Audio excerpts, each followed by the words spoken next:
Vamos a darle un tiempito a Johnny mientras puede configurar su audio. Recuerden que para los certificados entonces van a estar abiertos desde el día lunes. Vamos a poder hacer entrega de ellos en orden de solicitud. Recuerden que vamos a tener también la charla del docente Manuel Millán de libre acceso en nuestro canal de YouTube.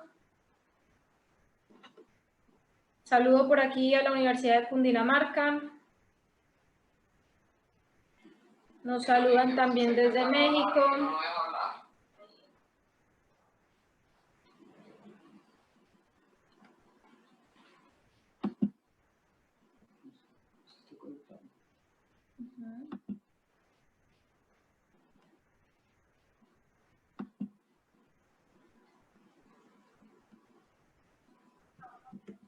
Hola, sí, ahí ya. Hola Johnny, ahora sí te escuchamos. Total. Listo. Johnny, bienvenido. Muchísimas gracias por aceptar la invitación a este simposio. ¿Quieres que te cuente cuántos te están viendo o todavía no? Láncelo, que eso motiva. Da nervios, pero motiva. Tenemos 1843 espectadores en este momento. Qué rico, me alegra mucho. Entonces, adelante Johnny.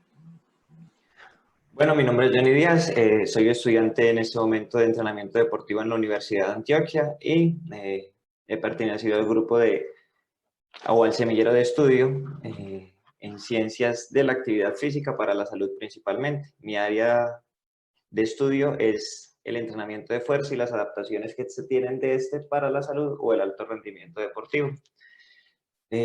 Gracias a los organizadores, a la STEDCO y a Andrés Rojas que me extendieron esta invitación para compartir algo del conocimiento que he venido consultando respecto a la hipertrofia muscular y cómo maximizarla y entender los mecanismos también biológicos que la posibilitan en cuanto al entrenamiento de fuerza. Bueno, entonces vamos a empezar. Es un placer estar con ustedes y espero aportarles algo de valor este día.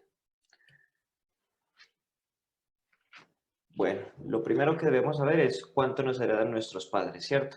Sabemos que biológicamente somos el producto de la evolución y esta evolución está condicionada por lo que nuestros padres nos pueden transmitir principalmente, aunque también nuestros abuelos y bisabuelos. En ese sentido, es muy probable que nosotros seamos en gran parte la representación de las características morfológicas y funcionales de nuestros padres. En ese sentido, el peso, por ejemplo, se hereda en un 81%. Es decir, si yo tengo un padre que probablemente es delgado o lo contrario, que sería muy robusto, es muy probable que yo también nazca con esa contextura. En cuanto a la estatura, se transmite en el 92%, la grasa en el 69% y lo que nos compete hoy, que es el desarrollo muscular, está entre el 80 y el 99% para las piernas y para los brazos. Entonces, en algunas personas tendremos más o menos un rango amplio para modificar esta variable de composición corporal y en otros esa variación que podemos hacer como entrenadores es un poco menor, que sería cercana al 1%. Eso es importante tenerlo en cuenta porque una de las limitantes a la hora de maximizar las ganancias en masa muscular ya estar condicionada por lo heredado y ahí poco podremos hacer con las variables del entrenamiento y la nutrición. Lo segundo que me parece importante que debemos abordar y comprender es si son diferentes las adaptaciones entre hombres y mujeres en este desenlace de desarrollo muscular. Hace poco salió publicado una revisión donde evaluaron esta cuestión y verificaron que las mujeres y los hombres se adaptan de igual manera al entrenamiento de fuerza. Es decir, no hay diferencias cuando un hombre y una mujer entrenan fuerza por un periodo de tiempo de 8 a 16 semanas de entrenamiento en las adaptaciones que pueden conseguir. ¿Qué quiere decir esto? Que los dos son capaces de incrementar su volumen muscular y que este incremento en el volumen muscular va a ser igual de benéfico en los dos, aunque se guarden proporciones en tamaño que son evidentes en las imágenes, y es que los hombres tendemos a tener un poco más de masa muscular de forma general y eso también viene por algo de herencia. Entonces, Eso también nos sirve para entender que las mujeres podrían beneficiarse de la misma forma que los hombres en las ganancias de masa muscular, y ya nosotros como entrenadores pues evaluaremos cuál es la mejor estrategia para cada caso. La otra parte que me parece importante y que condiciona la respuesta hipertrófica es el consumo de proteínas, esto de cara a la nutrición. Hoy sabemos que consumir 1,6 gramos por kilogramo de peso por día es la dosis mínima óptima para maximizar el desarrollo muscular. Si yo ingiero esta cantidad de proteínas por día, eh, podría estar ganando entre 1,5 y un poquito más, un poquito menos en algunos casos, kilogramos de masa muscular después de 8 a 12 semanas de suplementación o de ingesta de proteínas de derivados animales principalmente, que son las de mayor calidad o contenido biológico. Entonces, teniendo esto en mente, entre el 1 y el 20% de la masa muscular de una persona es modificable con el entrenamiento y con la nutrición, que ya sabemos que también juega un papel muy importante en el desarrollo de masa muscular. Brad Schoenfeld es hoy considerado una de las personas de mayor conocimiento en esta área, que es el desarrollo de la masa muscular por medio de intervenciones nutricionales y de entrenamiento. Él fue culturista natural y ganó un premio en esta categoría en una competición o en una competencia en Estados Unidos donde se enfrentan 3 estados. Entonces, él es un científico de esta área del conocimiento y al mismo tiempo fue competidor o atleta natural, ¿vale? Sin uso de esteroides ni nada de esto. Él en el 2010 postuló unos mecanismos para poder entender cuáles eran las formas en las que podríamos lograr ese incremento en la masa muscular y a la vez cómo a través de las variables del entrenamiento podríamos aplicar este conocimiento de los mecanismos para maximizar el desarrollo muscular. En ese momento postuló 3 mecanismos y el primero de ellos es el estrés mecánico. El estrés mecánico entendido como la tensión que deben generar las fibras musculares del músculo para poder vencer o movilizar una carga, que en este caso sería una barra o nuestro propio peso corporal, en la que a mayor intensidad, es decir, a mayor carga movilizada, el estrés mecánico iría a ser mayor y esto podría, según sus hipótesis, incrementar el desarrollo muscular. El segundo mecanismo que postuló en su momento fue el estrés metabólico. Este estrés metabólico es entendido en función de 2 variables del entrenamiento. La primera sería la variable de volumen de entrenamiento, que es la cantidad de series y repeticiones que yo hago en una serie, ¿cierto? O en una sesión de entrenamiento. Y también podría estar condicionada por el tiempo de descanso entre series, es decir, cuanto mayor sea el volumen o cuanto menor sea el tiempo de descanso entre series, voy a causar mayor estrés metabólico, que quiere decir que se incrementan unos metabolitos, ¿cierto? Unos residuos del metabolismo muscular a nivel muscular y a nivel periférico, digamos, a través de la sangre. Entonces, modificando estas 2 variables del entrenamiento, podríamos incrementar el desarrollo muscular y ese era otro de los postulados. Y el tercero, que estaba condicionado por una mezcla de los 2 anteriores o por cada uno de forma individual, es el daño muscular. Cuando hay mayor tensión mecánica o estrés mecánico en el músculo o cuando hay mayor estrés metabólico, esto podría causar ciertas microlesiones al interior muscular, lo que podría señalizar a favor o activar las vías de señalización que maximicen el crecimiento muscular. Como les decía, esto él lo postuló en el 2010 y sobre eso varios grupos de estudios se han empezado a indagar pues si realmente es así. Y en la práctica en los gimnasios también vemos que son términos que están muy arraigados. A continuación, abordaremos uno por uno. Entonces, en cuanto al estrés mecánico, en este estudio se evaluaron 4 grupos de intervención que hacían extensión de rodillas y flexión de codos durante 12 semanas, entrenaban 2 veces por semana y hacían 3 series en la que cada serie se entrenaba al fallo muscular para igualar la cantidad de esfuerzo que se hacía, que es como normalmente se entrenan en los gimnasios también, para maximizar el desarrollo muscular y descansaban 2 minutos entre cada una de las series. Entonces tenemos un grupo del 20% de un RM, el 40, el 60 y el 80. Y lo que se puede observar es que no hay diferencias entre los grupos de 20, 40, 60 y en el único grupo donde se encontraron diferencias fueron entre el 80 y el 20, es decir, no hay diferencias entre entrenar entre el 40, 60 y el 80, pero cuando yo selecciono el 20% de un RM para maximizar las ganancias de masa muscular, podría tener unos resultados subóptimos. Pero si lo entreno con el 40, 60 o 80, no hay diferencias entre esas intensidades.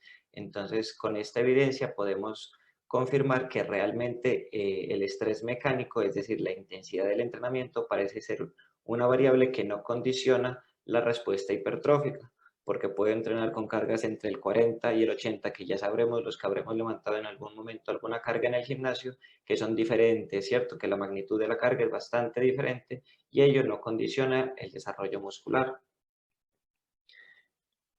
Lo siguiente es el estrés metabólico, que va a estar en relación entonces muy estrecha con el volumen de entrenamiento.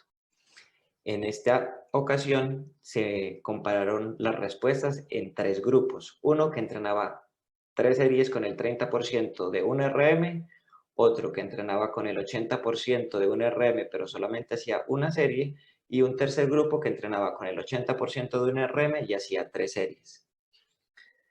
Lo que podemos evidenciar es que el grupo que entrenaba con el 30% de un RM, ¿cierto? Ya sabemos que siempre que se entrena el fallo con una carga del 30% se van a hacer muchas repeticiones, pueden ser 15, 20, 30 repeticiones por serie, lo que es un volumen bastante importante.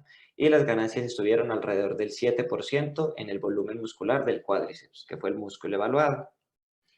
El grupo de 80%, pero que solamente hizo una serie, tuvo unas ganancias en masa muscular de alrededor del 3.7% en el cuádriceps. Y en el grupo que entrenó con el 80%, pero hizo 3 series, se obtuvieron las mismas ganancias que en el grupo que entrenó con el 30%, la misma cantidad de series. ¿Qué quiere decir esto?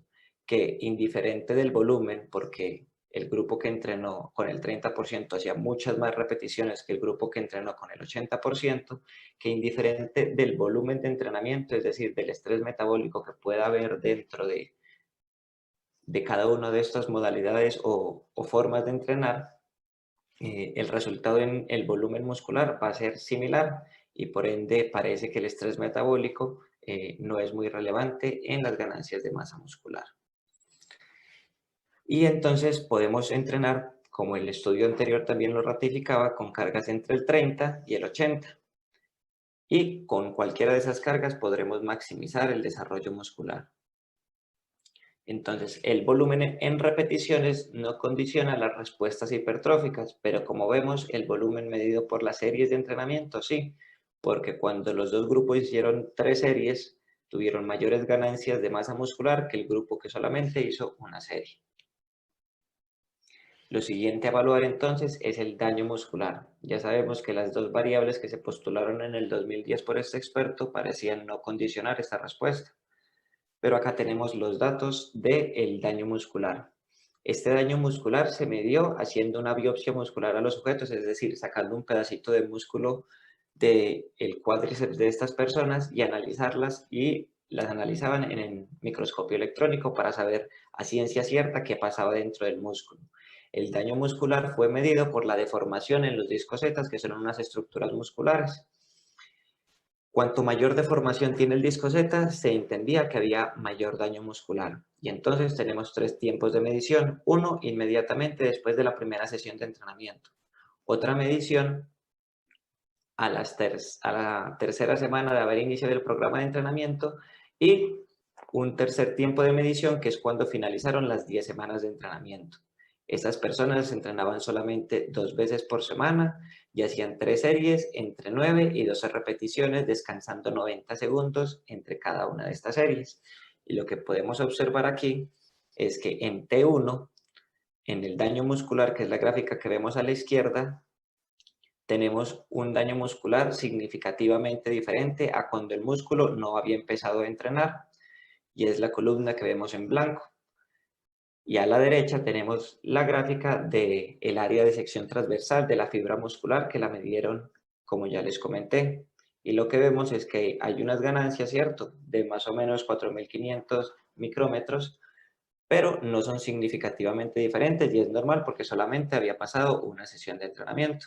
Cuando vamos a la tercera semana de entrenamiento vemos que el daño muscular se reduce y que la hipertrofia muscular permanece todavía sin muchos cambios.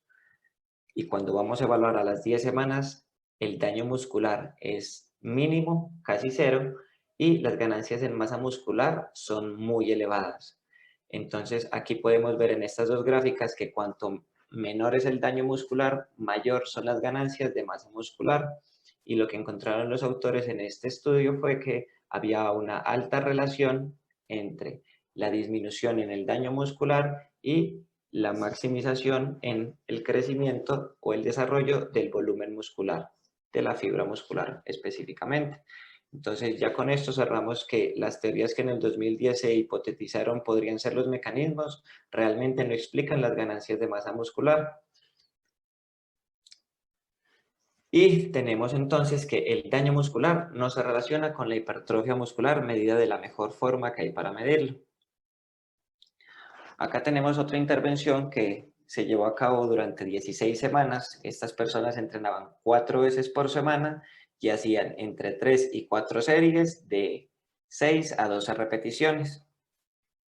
Y tenemos que los cambios en masa muscular después de este periodo de entrenamiento fueron de 2 kilogramos. Y en cuanto al cuádriceps, incrementó 100 centímetros cúbicos de masa muscular. Es decir, esa intervención fue efectiva para mejorar la masa muscular.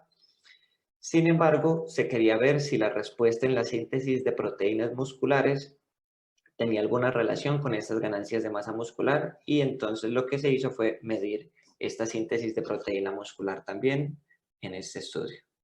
Y lo que encontramos es que cuando se mide la síntesis de proteínas musculares de 1 a 3 horas, la relación que tiene esta síntesis de proteínas musculares con las ganancias del músculo que ya les comentaba es trivial, es muy baja y no es significativa.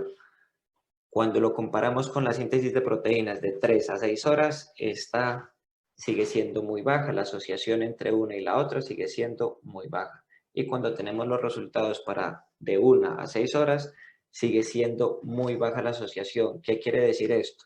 Que la síntesis de proteínas posterior al entrenamiento no se relaciona de forma significativa con el volumen muscular del cuádriceps o con la masa muscular general. Entonces, teniendo esto en cuenta, ya cada vez surgen más interrogantes de si no es el daño muscular, si no es el estrés metabólico, si no es el estrés mecánico, si no es la respuesta de la síntesis de proteínas musculares, entonces, ¿qué puede ser lo que esté generando esto? Antes de ir a darles la respuesta a esas cuestiones, vamos a evaluar las diferencias que hay entre personas entrenadas y desentrenadas en su respuesta a la síntesis proteica muscular.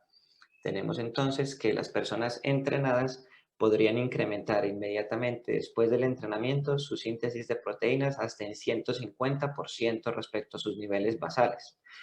Y que las personas desentrenadas podrían llegar a estos niveles, pero solamente después de 12 horas de haber finalizado el entrenamiento. Entonces, como vemos, el comportamiento del metabolismo de las proteínas en personas entrenadas y desentrenadas es diferente. Es importante entenderlo para poder, con base en esto, individualizarlo, en especial para escoger la frecuencia de entrenamiento. Podría ser, quizá una persona entrenada requiere de sesiones de entrenamiento más seguidas, ¿cierto? O más altas, y una persona desentrenada quizá no necesita entrenar tanto porque su respuesta es mucho más lenta o tardía. Acá vamos a analizar entonces la relación que existe entre algunos componentes biológicos y el área de sección transversal de la fibra muscular. En este caso vamos a analizar el AR, que son los receptores androgénicos, y son receptores que vienen condicionados principalmente en su cantidad por variables genéticas, ¿cierto? Nos transmiten. De momento no hay evidencia, y creo que no la va a haber, respecto a que el entrenamiento incremente esta cantidad de receptores.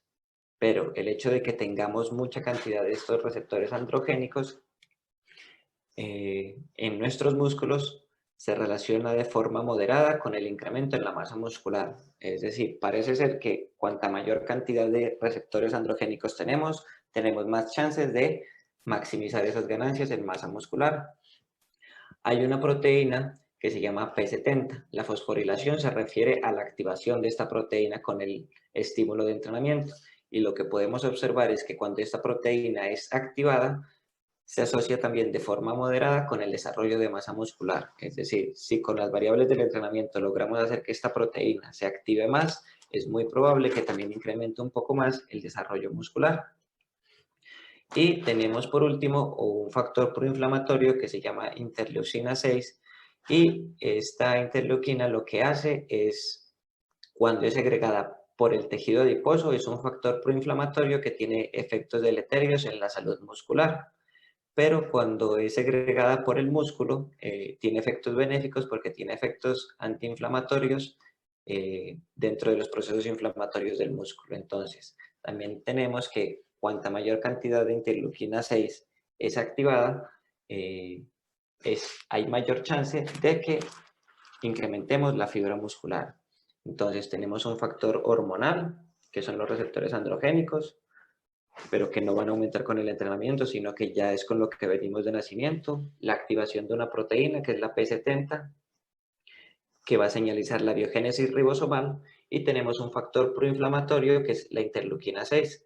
Este factor proinflamatorio nos dice que realmente dentro del mecanismo del desarrollo muscular es necesario un poco de inflamación, y por eso no se recomienda que se consuman medicamentos antiinflamatorios, a menos de que estén prescritos por un médico, que se consuman este tipo de medicamentos posterior al entrenamiento, porque podrían reducir la respuesta adaptativa al entrenamiento.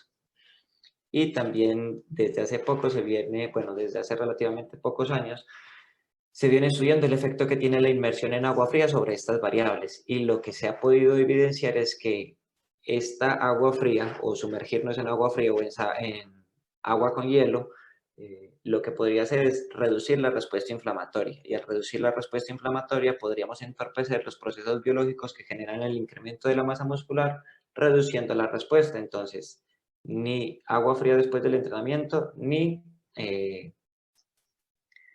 medicamentos antiinflamatorios, si su objetivo es maximizar las ganancias de masa muscular. Ahora vamos a abordar algo que también es una creencia ampliamente divulgada dentro del entorno del entrenamiento, y es el entorno hormonal. Este entorno hormonal se refiere a la cantidad de hormonas, ¿cierto? De algunas hormonas anabólicas que cuando entrenamos podemos incrementar. Y basado en eso es que se justificaba, digamos, el estrés metabólico, como les decía, por allá en el 2010. Y entonces hay un montón de estudios que han evaluado cuál es el efecto de ciertos protocolos de entrenamiento en el entorno hormonal, creyendo que favorecer este entorno hormonal va a maximizar las ganancias en masa muscular. Y hoy tenemos evidencia de que esto no es así. Entonces acá tenemos las fibras musculares, acá tenemos la testosterona y la hormona del crecimiento, que llegan a estimularlo bajo esa creencia que tenemos. Y esta estimulación lo que hace es que incrementa el volumen muscular de las fibras y del músculo en general. Pero sabemos hoy que esto no es así. En cuanto a las fibras tipo 1, la testosterona solamente explica el incremento del 1%, es decir, tiene una relación también muy baja, y cuanta mayor testosterona no quiere decir que vamos a ganar mayor hipertrofia en las fibras tipo 1. Lo mismo sucede para las fibras tipo 2, y realmente se asocia y determina el 0% del crecimiento muscular. Es decir, la testosterona no es muy relevante para las ganancias de masa muscular a nivel del tipo de fibra muscular. La testosterona libre presenta números similares, y es que para las fibras tipo 1 solamente determina el 0.5%, y para las fibras tipo 2 el 4%, que son porcentajes muy bajos que, si bien pueden contribuir, no son significativos respecto a esa maximización o a ese incremento en la masa muscular. La hidrotestosterona presenta valores similares para las fibras tipo 1 y tipo 2.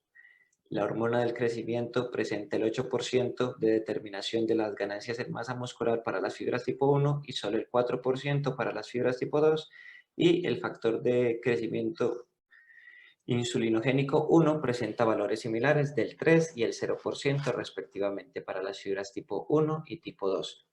Lo mismo sucede con todas esas hormonas y la masa muscular medida de forma más global y no estratificada por el tipo de fibra. ¿Qué podemos concluir de aquí? Que realmente el entorno hormonal aporta muy poco, y este aporte no es significativo en el desarrollo de la masa muscular. Entonces, tenemos evidencia para desmitificar o sustentar un cambio en el paradigma actual de la hipertrofia muscular. Hay un modelo actual que es sobre el que se han postulado varias de las hipótesis que yo les compartía hace un momento de algunos de estos autores, y este modelo se basa en lo siguiente. Tenemos entonces en las líneas discontinuas y en las secciones punteadas la degradación proteica y la pérdida de proteínas al interior muscular. De forma respectiva vamos a encontrarlos así en la gráfica. Entonces tenemos en el eje X el cambio en la síntesis de proteínas que hay, y en el eje, en el eje Y tenemos el cambio en la síntesis de proteínas, y en el eje X tenemos lo que sucedería en el tiempo. Y con la línea continua y el área que está grisácea tenemos la síntesis de proteínas musculares y el incremento en las proteínas a nivel muscular. Entonces tenemos básicamente dos estados. El primero de ellos es en el estado en el que yo como, ¿cierto? Cuando yo ingiero alimentos, principalmente proteínas, hay un incremento en la síntesis de proteínas musculares y hay una disminución en la degradación de estas proteínas. Y de así de a poco, teóricamente, en el modelo actual, ¿cierto? Que no es precisamente el más preciso por lo que acabábamos de ver, hay un incremento en la cantidad de proteínas al interior muscular. Pero también hay unos momentos en los que no hemos comido, en los que estamos en ayuno o simplemente donde no ingerimos comida. Y ahí lo que vemos es que se incrementa un poquito la degradación proteica y hay unas pérdidas a nivel de proteínas al interior del músculo.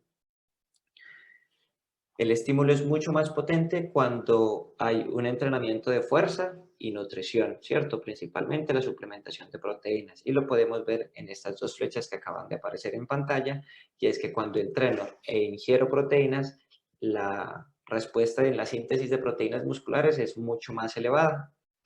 Y eso es básicamente lo que podría pasar a lo largo de los días y a lo largo de las semanas si yo como, si yo ayuno y si entreno y a la vez me suplemento. Sobre este modelo actual se hipotetizó todo lo anterior, pero la biología molecular ha venido avanzando bastante en los últimos años respecto a las adaptaciones del entrenamiento de fuerza, y aunque aún desconocemos demasiado muchos mecanismos, ya tenemos más o menos idea de qué podría ser lo que condiciona esta respuesta hipertrófica.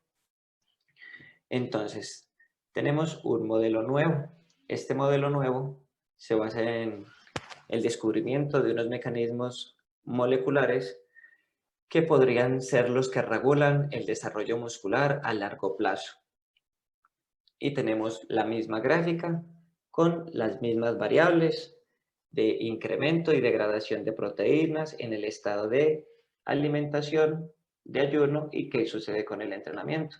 Entonces aquí podemos ver estos 4 picos que son provocados por el entrenamiento y por la nutrición, pero varía en algo, y es que tenemos un espacio que el modelo actual, ¿cierto?, no lo tenía, y es este espacio grisáceo que vemos que va en incremento después de las primeras sesiones de entrenamiento.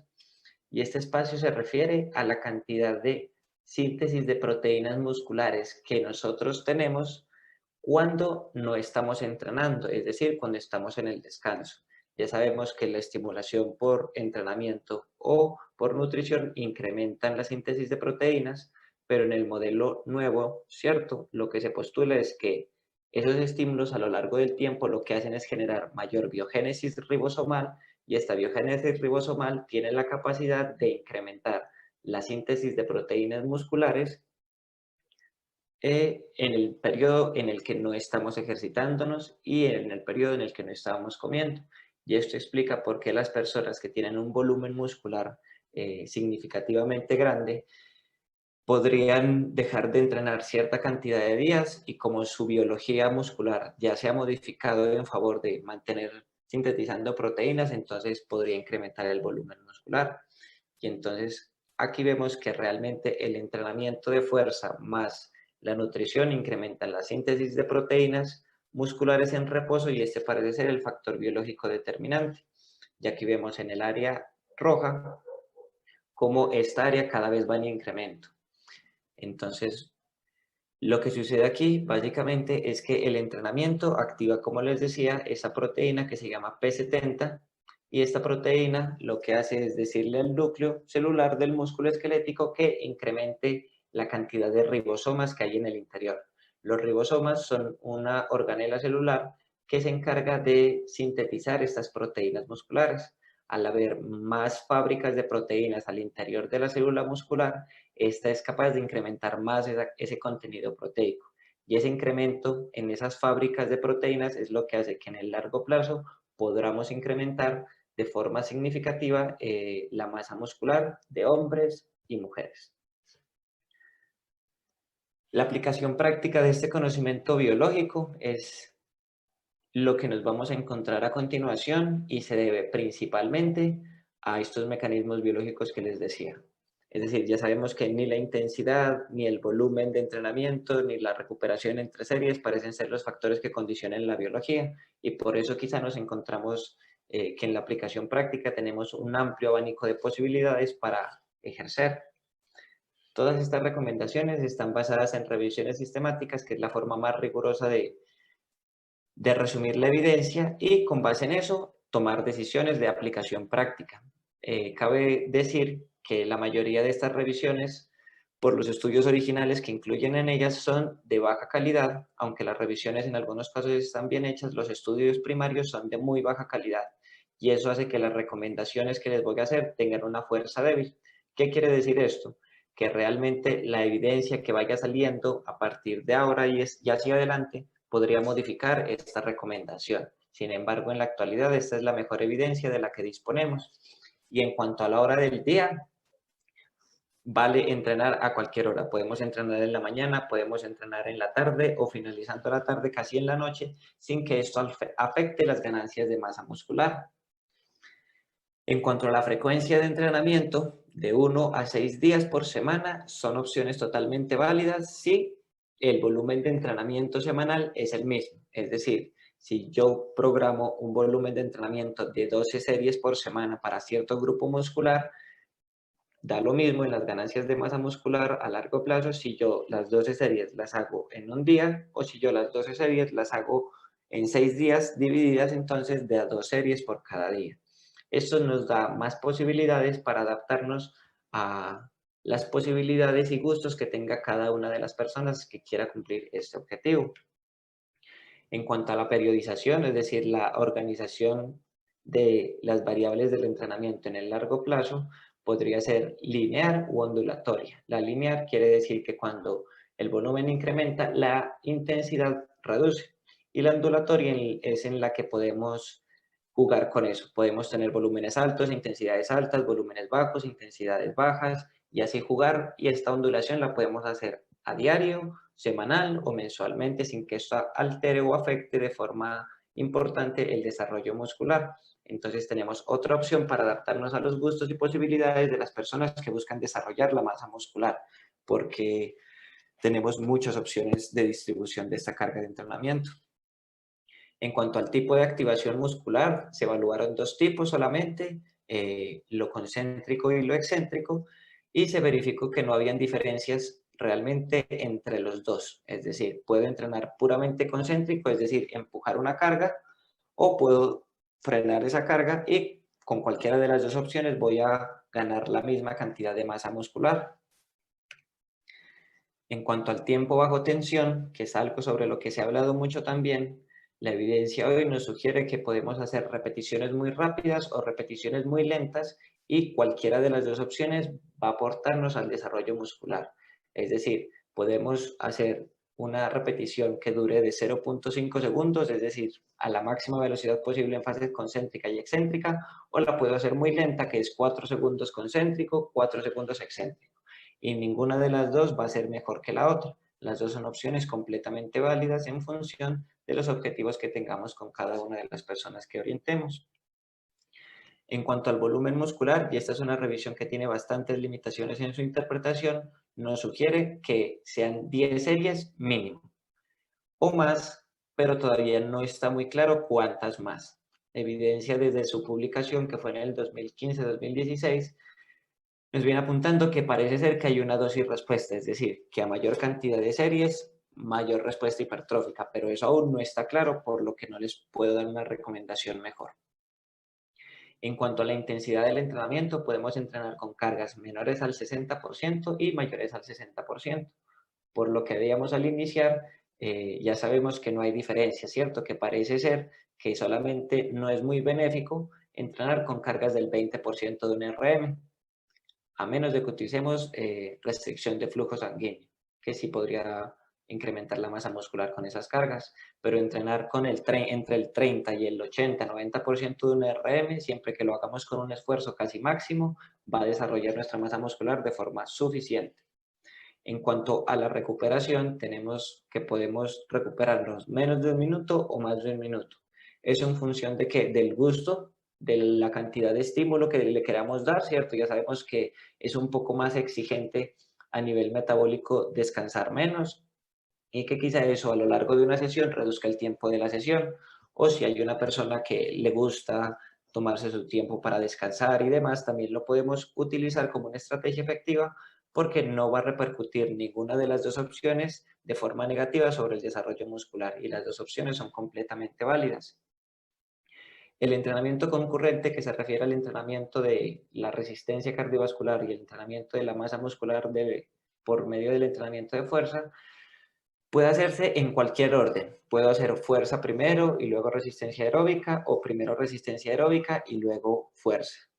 Sin embargo, si la intención, aparte de ganar masa muscular, también es ganar algo de fuerza muscular, es preferiblemente usar fuerza primero y luego resistencia aeróbica.